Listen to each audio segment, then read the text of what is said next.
यह तो कहानी है शहर में पढ़ने वाले राघव की, जो बहुत सालों बाद अपने गांव आ रहा है। सूरज ढल चुका है और चारों ओर धुंध छाने लगी है। राघव अपने कंधे पर बैग लटकाए हुए तेजी से चल रहा है। तभी उसे रास्ते में काका मिलते हैं। अरे राघव बेटा, कैसे हो? मैं बिल्कुल ठीक हूँ काका। नमस्ते, आप कैसे हो? अरे नमस्ते बेटा, मैं भी ठीक हूँ।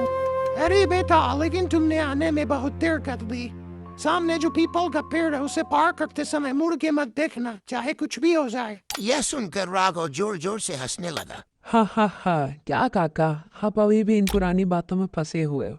ये सब अंधविश्वास है, मैं ठीक से पहुंच जाऊंगा। इतना कहकर राघव तेजी से अपने घर की ओर अपने कदम बढ़ाने लगा।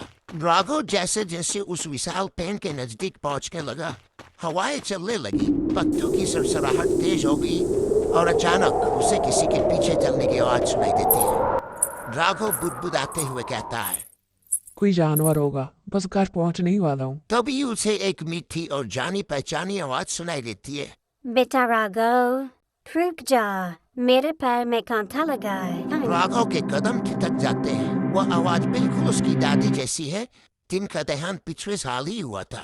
राघव, क्या तू अपनी दादी को इस अंधेरे में छोड़कर चला जाएगा?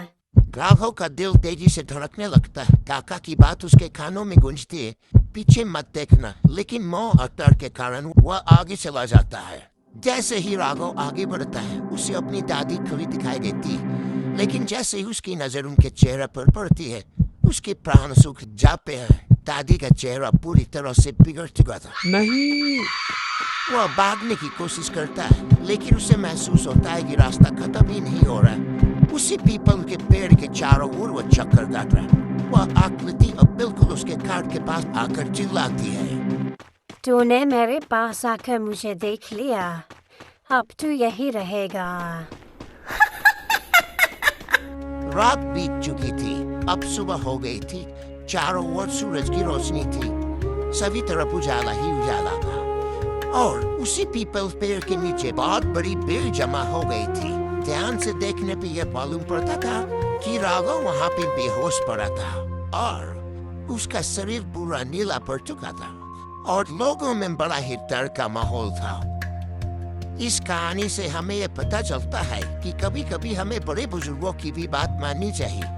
अब राघव के साथ आगे क्या हुआ, उसकी दादी के साथ क्या हुआ और क्या वो कभी होश में वापस आ पाया, यह जानने के लिए हमारे चैनल को सब्सक्राइब करें।